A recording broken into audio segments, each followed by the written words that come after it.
신앙 고백하시겠습니다. 전능하사 천지를 만드신 하나님 아버지를 내가 믿사오며 그 외아들 우리 주 예수 그리스도를 믿사오니 이는 성령으로 잉태하사 동정녀 마리아에게 나시고 본디오 빌라도에게 고난을 받으사 십자가에 못 박혀 죽으시고 장사한 지 사흘 만에 죽은 자 가운데서 다시 살아나시며 하늘에 오르사 전능하신 하나님 우편에 앉아 계시다가 저리로서 산 자와 죽은 자를 심판하러 오시리라. 성령을 믿사오며 거룩한 서도 교통하는 것과 죄를 사하여 주시는 것과 몸이 다시 사는 것과 영원히 사는 것을 믿사옵나이다. 아멘. 397장 찬양드립니다. 397장입니다.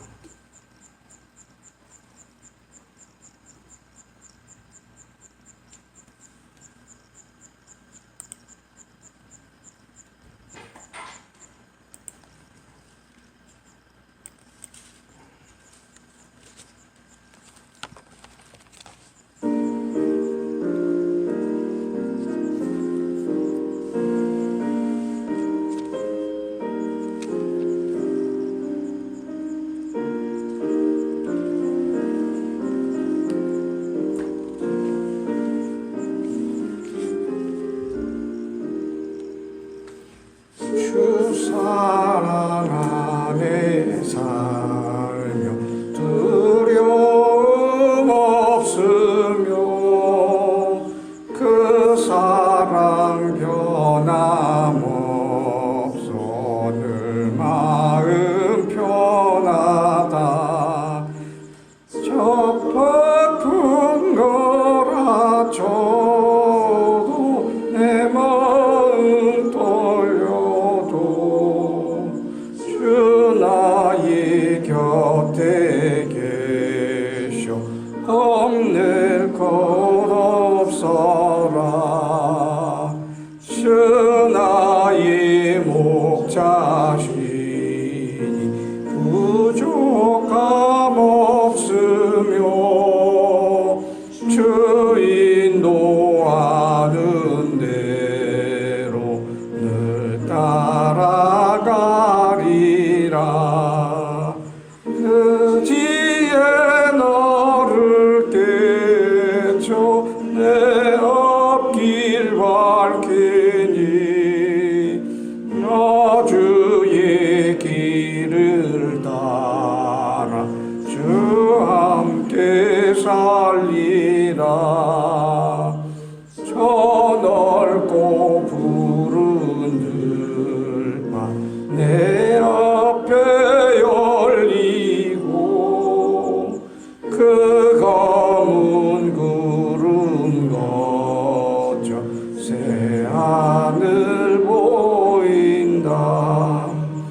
그 땅은 너의 소망 저와 난 생명길 참 보배 되신 주님 늘 함께 하소서.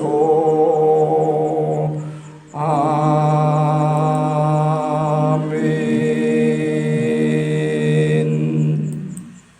오늘 우리에게 주시는 본문 말씀, 묵상 말씀 16장, 로마서 16장 19절에서 21절 말씀입니다. 함께 봉독합니다. 시작.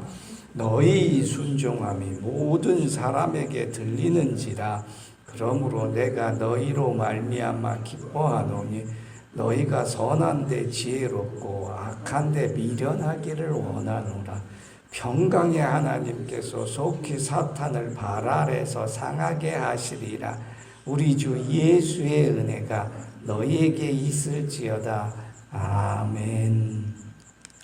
오늘 사도 바울의 로마서를 끝맺는 그런 하나님의 증거의 말씀을 전하는 데 있어서 오늘 마지막으로 치닫는 그 마지막 절에서 순종이란 말을 이렇게 언급을 합니다. 너희의 순종함이 모든 사람에게 들리는지라.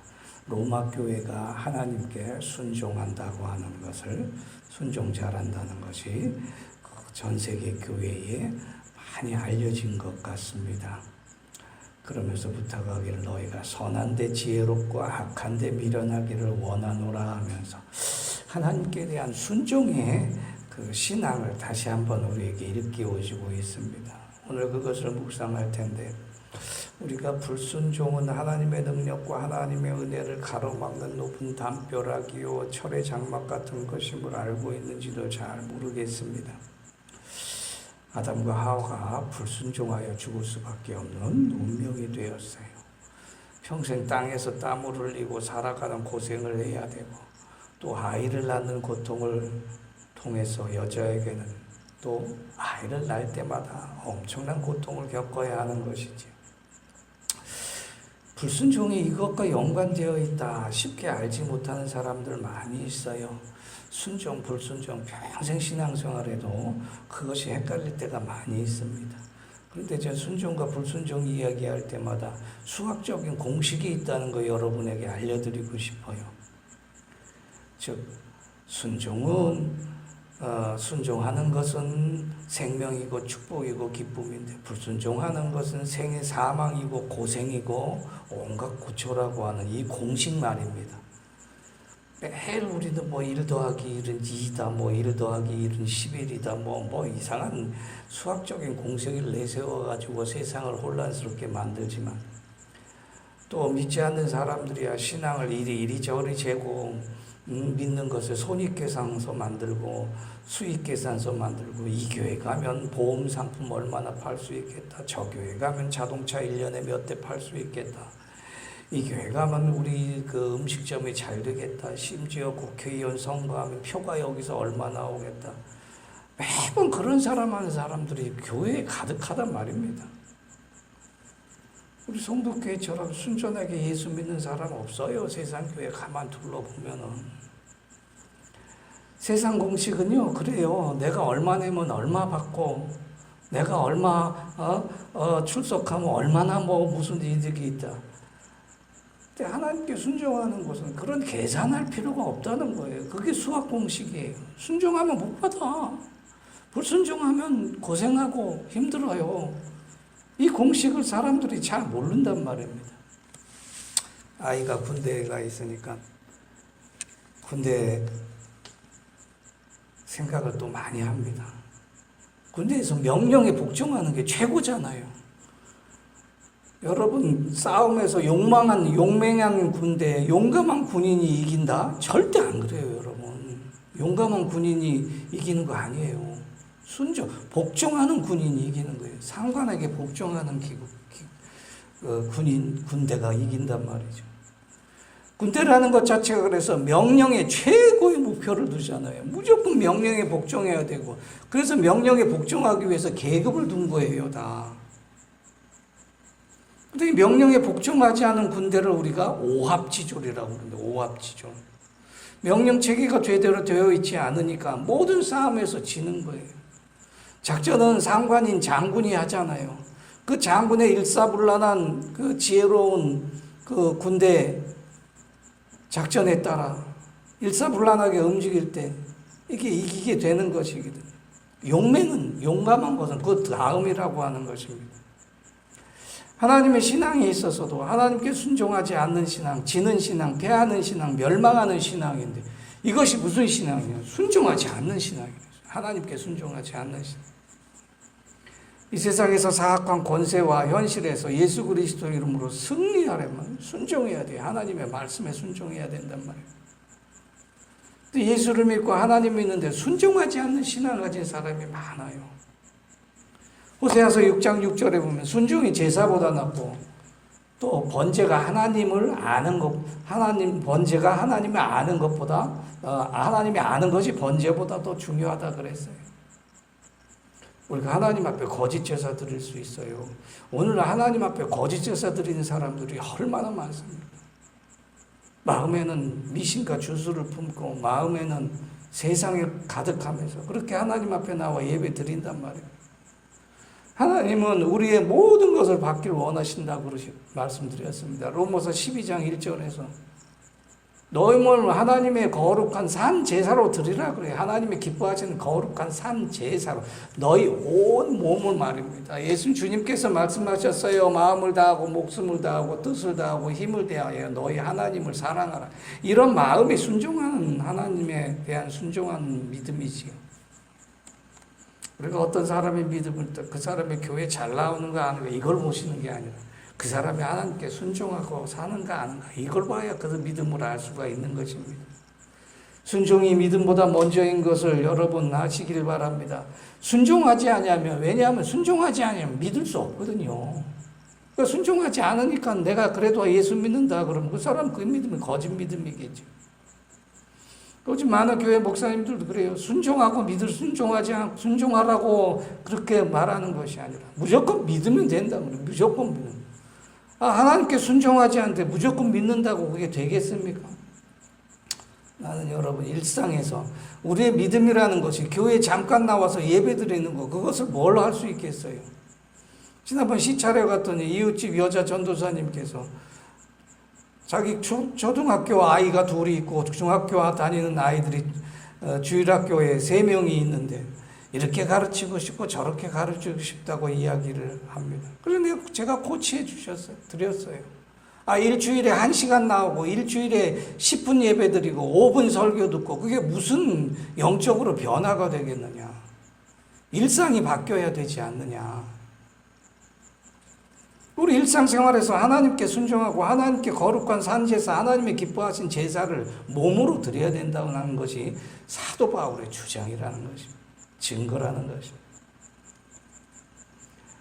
이사야서 1장 19절에 보니까 너희가 즐겨 순종하면 땅이 아름다운 소산을 먹을 것이요 그랬어요. 하나님의 순종하는 것 그 자체를 그것이 너무 즐거우며 너무나 기쁘며 그래서 날마다 순종해. 날마다 하나님께 주여 이 뜻이 무엇입니까? 일하다가도 주여 밥고랑을 왼쪽으로 맬까요? 오른쪽으로 맬까요? 그렇게 기도하셔야 된다니까요. 그렇게 막 하나님께 물어봐야 된다니까요. 그게 순종하는 신앙이에요. 어떤 목사님이 이발소 가서 가르마를 왼쪽으로 탈까요? 오른쪽으로 탈까요? 그런 것도 물어봐요. 가르마를 항상 이쪽으로 타가지고 이쪽으로 한번 타볼까? 섣불리 용기가 안 나요. 머리가 많이 센 것 같아가지고 칼라링을 할까 말까? 하나님 어떻게 하는 게 더 이뻐 보이겠어요? 지난번에 나갔더니 목사님들 만나러 갔더니 백발이 너무 좋다고 완전히 하얗지도 않고 그래서 안 하기로 했어요. 또 하나님께 물어보는 거예요. 하는 게 좋을까요 말까요? 작은 것이라도 하나님께 여쭤보고 하나님께 상담하고 하나님께 알려드리는 거 이게 하나님께서 순종하는 제사란 말이죠. 하나님께 온전한 제사 가인이 그렇게 드렸잖아요. 그래서 가인의 제사를 연락하지 않았어요.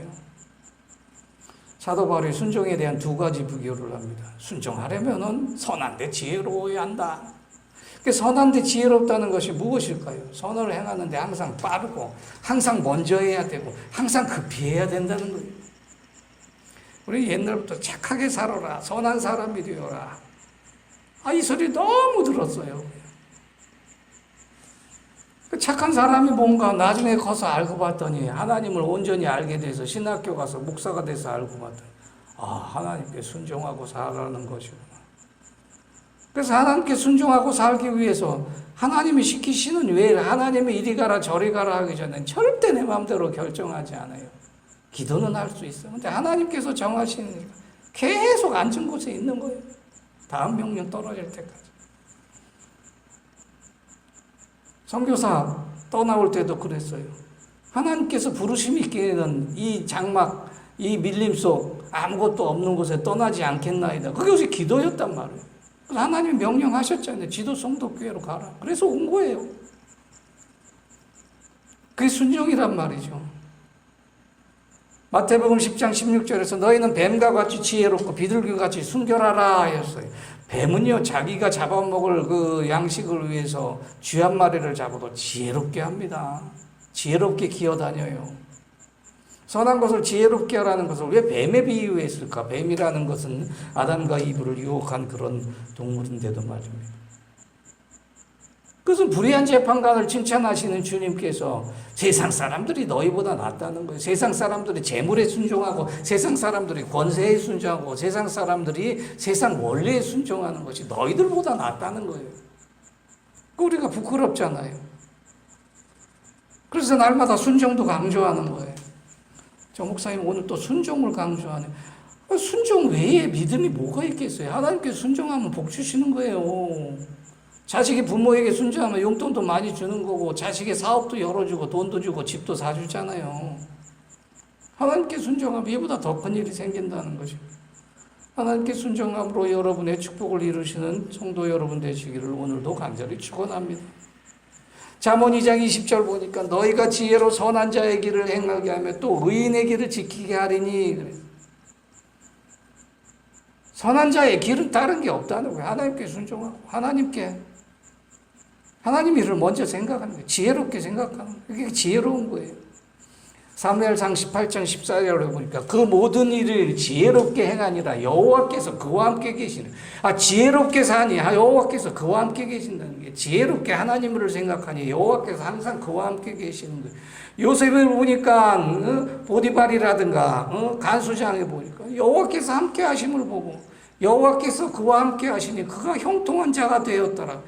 창세기도 증거하고 있어요. 하나님께서 함께 하시는 거예요. 지혜로운 선한 일에 지혜로운 사람에게 말입니다. 항상 하나님께 순종하여 선한 일에 지혜로운 사람이 되어 복을 누리는 여러분 되시길 예수 그리스도 이름으로 축원합니다. 둘째는 악한 데 미련하라 그랬어요. 우리가 살아가면서 선한 일만 있나요? 아니에요. 악한 일도 많아요. 사탄 권세의 역사도 많이 있어요. 우리 믿음이 조금 약해지고 하나님께 순종하지 못한 일이 파고들 때는 그 틈새를 파고들어요. 그러다 보면 악한 일을 짓게 되죠. 사망의 골짜기에 어느새 들어와 있어요. 주님의 막대기와 지팡이가 안위하지 않으면 우리가 갈 길을 모른단 말입니다. 그런데도 악의 길을 가는 사람이 있어요. 우리 송도교회에서도 그런 경험 많이 있잖아요.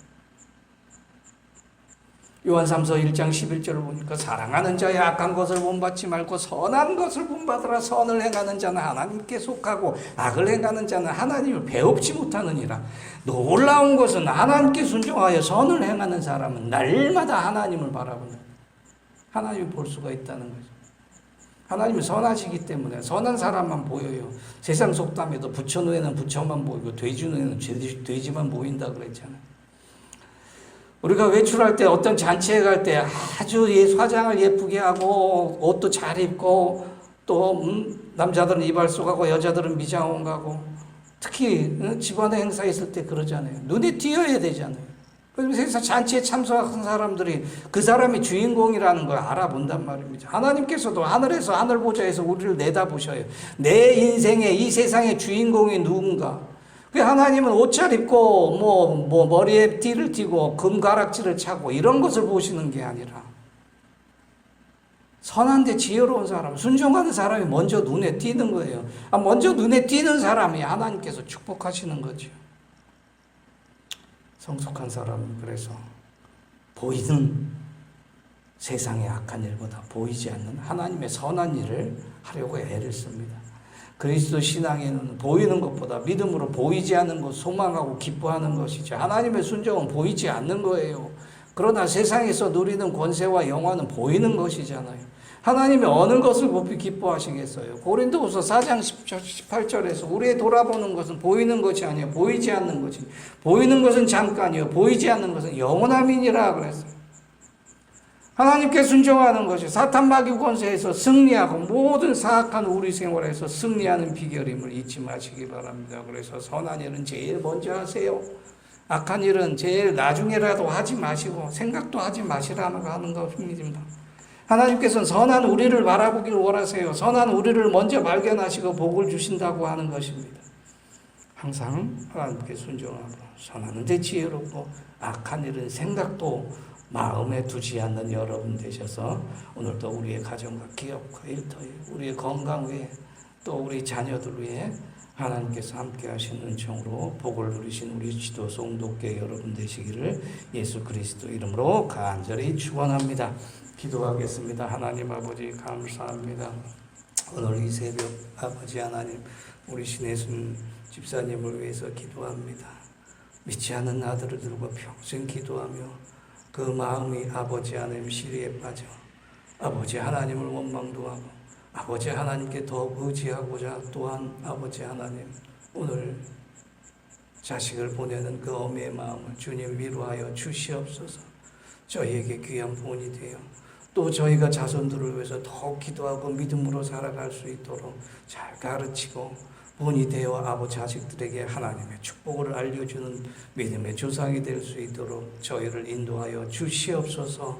오늘도 귀한 말씀으로 살아 순종하는 하루가 되어 순종하는 자에게 주시는 하늘의 복과 땅의 복을 누리는 저희들 되게 하여 주시옵소서.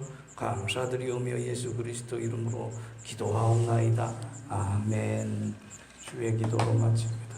하늘에 계신 우리 아버지여, 이름이 거룩히 여김을 받으시오. 나라 임하옵시오며 뜻이 하늘에서 이룬 것 같이 땅에서도 이루어지이다. 오늘날 우리에게 일용할 양식을 주옵시고 우리가 우리에게 죄 지은 자를 사하여 준 것 같이 우리 죄를 사하여 주옵시고 우리를 시험에 들게 하지 마옵시고 다만 악에서 구하옵소서. 나라와 권세와 영광이 아버지께 영원히 있사옵나이다. 아멘.